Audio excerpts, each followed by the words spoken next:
Let me ask you something. And I need you to be honest with me right now. When was the last time you actually felt something real? Not the dopamine hit from a notification. Not the relief of buying something you didn't need. Not the fake calm that comes right after you check your account balance and tell yourself it's fine, I'll fix it next month. When was the last time you sat still long enough to hear yourself think?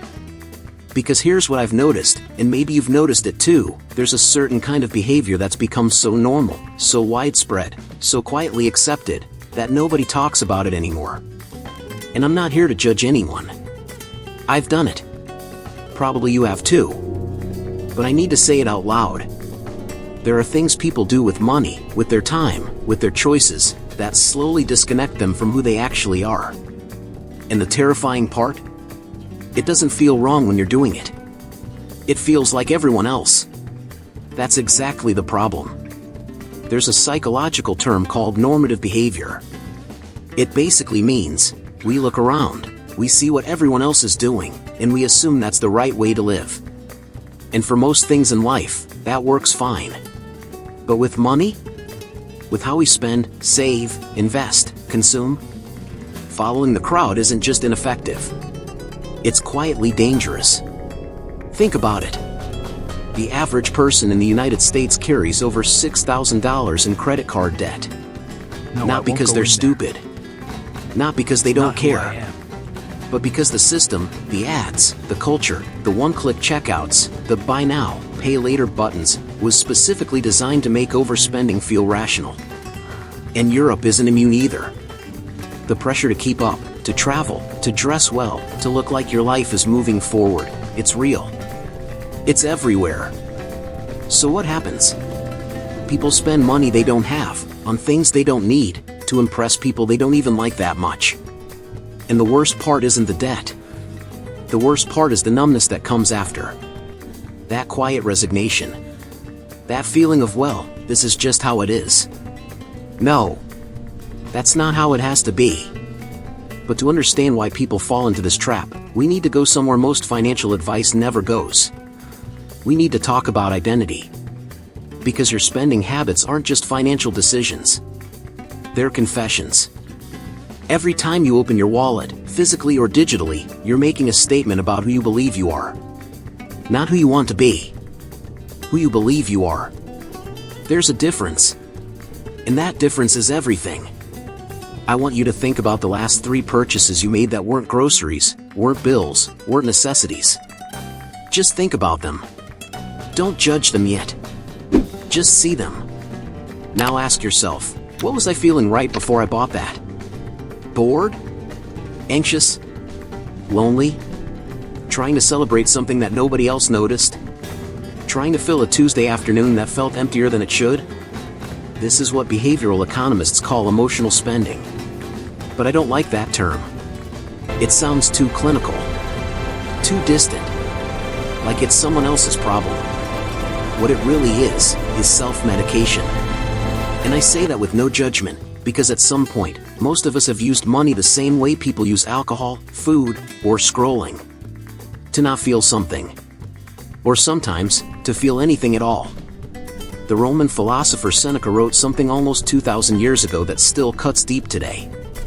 He said, and I'm paraphrasing, that we suffer more in imagination than in reality. That most of what we spend trying to escape a discomfort that exists only in our minds.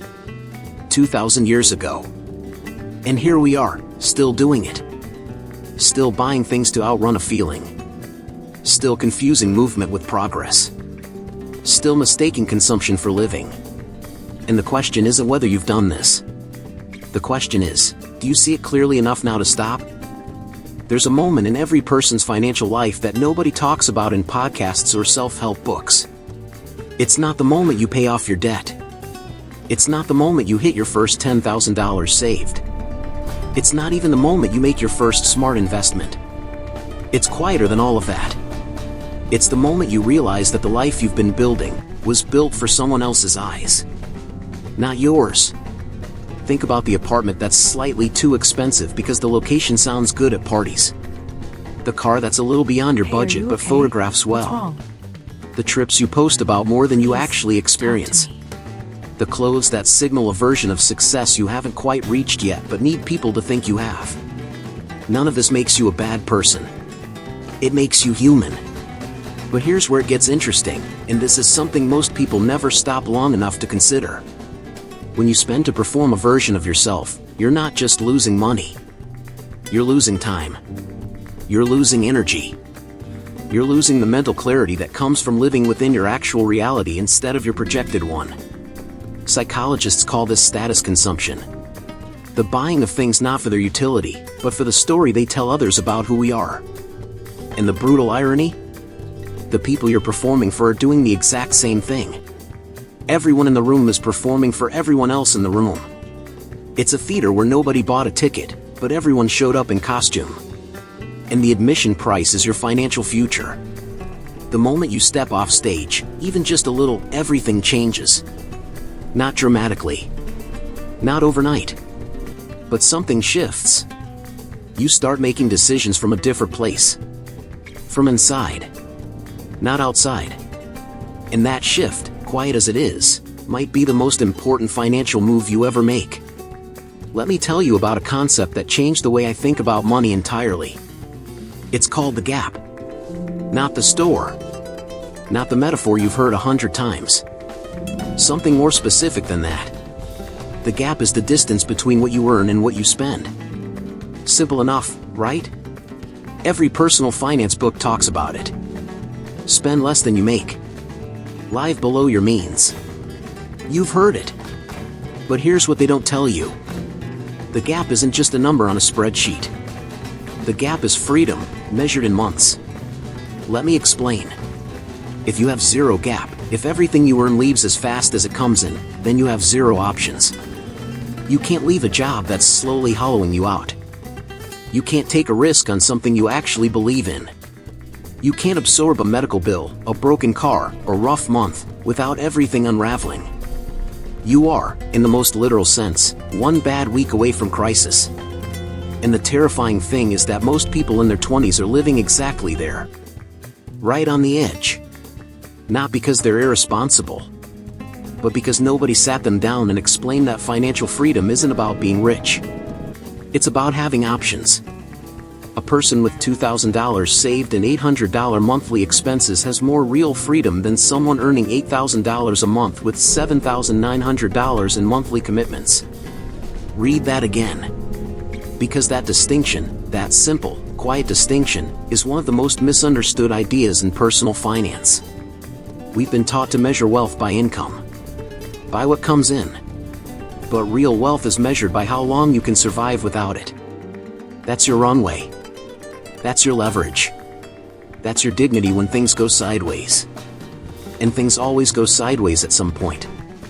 The question isn't whether a storm is coming. The question is whether you build something that can survive it. There's a word that gets thrown around a lot in financial circles. Discipline. And every time I hear it, I understand why people shut down. Because discipline, the way most people use it, sounds like punishment. It sounds like restriction. It sounds like a life of saying no to everything that feels good so that someday, maybe, in some distant future version of yourself, you'll finally be allowed to exhale. That's not discipline. That's self-imprisonment with a spreadsheet. Real discipline looks completely different. It's not about denying yourself. It's about knowing yourself well enough to stop letting other forces make decisions for you.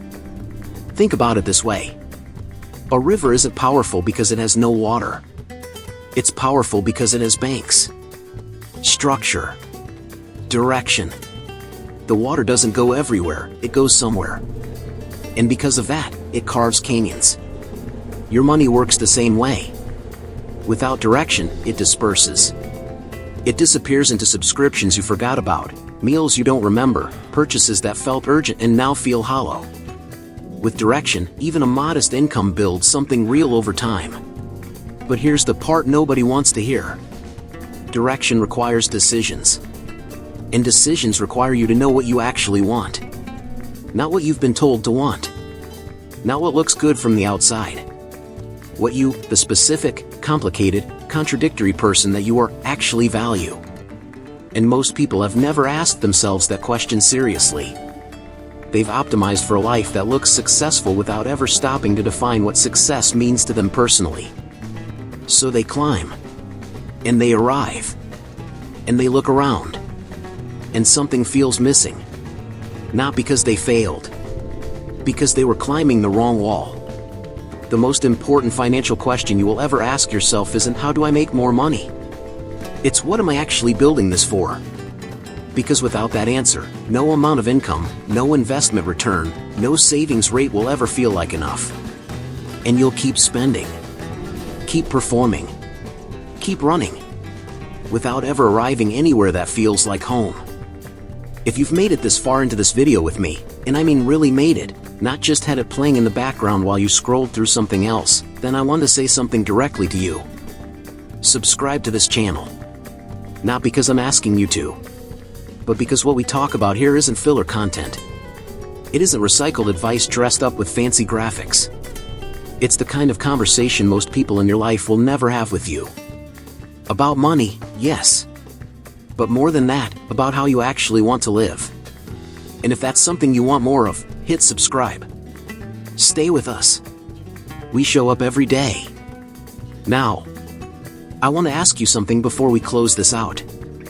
How many people do you know, good people, smart people, people who work hard, who still feel like they're behind? Like no matter what they do, the ground keeps shifting? That feeling has a name. I pour my heart into every one of these. It's called financial anxiety. It's not just business, it's my and dream. It's epidemic right now among people Supporting your this age. helps you keep creating. Not because your generation is weak or irresponsible, but because you inherited a world where the cost of living outpaced wages, where social media made comparison inescapable, and where the old roadmap, study, work, save, retire, stopped making sense somewhere along the way. And nobody handed you a new one. So here's what I want to leave you with before the final thought. The way out isn't a hack. It isn't a side hustle. It isn't a budget template. The way out starts with a single, uncomfortable act of honesty. Looking at your life, your actual numbers, your actual habits, your actual motivations, without flinching. Not to punish yourself. To finally see yourself clearly. Because you cannot change what you refuse to see. And once you see it, really see it, something shifts that no book, no video, no financial advisor can manufacture for you. You stop reacting. You start deciding. And that difference, quiet as it sounds, changes everything. So here we are. At the end of something that was never really about money. You know that by now. It was about the version of yourself that keeps getting postponed. The life that keeps waiting for the right moment, the right number, the right circumstances. The you that exists just past the next purchase, the next raise, the next milestone. That version of you isn't coming from the outside. It was always an inside job. And maybe that's the hardest thing to accept. That no amount of earning, saving, investing, or optimizing will fix a life that isn't aligned with what you actually value. That the numbers matter, yes, they matter deeply, but they were always meant to serve your life. This is a risk not replace it. You were not put here to perform. You were not built to impress strangers. You were not designed to spend your most alive years funding a version of yourself that was never really yours to begin with. And somewhere, quietly, underneath all the noise, you already knew that. You knew it the last time you bought something and felt nothing. You knew it the last time you checked your balance and felt that low, familiar weight. You knew it every time the weekend came and gone and you weren't sure what you had actually lived. That knowing, that quiet, persistent knowing, is not weakness. It's clarity trying to reach you. Thank you for the offer, but I'll have Let to it. decline. For where your It's a treasure tempting is, proposition, there your but I heart must will be pass. also. Matthew 6 I verse appreciate it, 21. but the answer is no. If this video made you think, even for a moment, hit that subscribe button and share this with 5 people who need to hear it. Not because it's a good video. Because they deserve this conversation too. And before you go, leave a comment. A real one. Not just great video. Tell me where you actually are right now. Tell me what you're building. Tell me what you're afraid of. Or just tell me what you want us to talk about next. I read them. And I'll see you in the next one.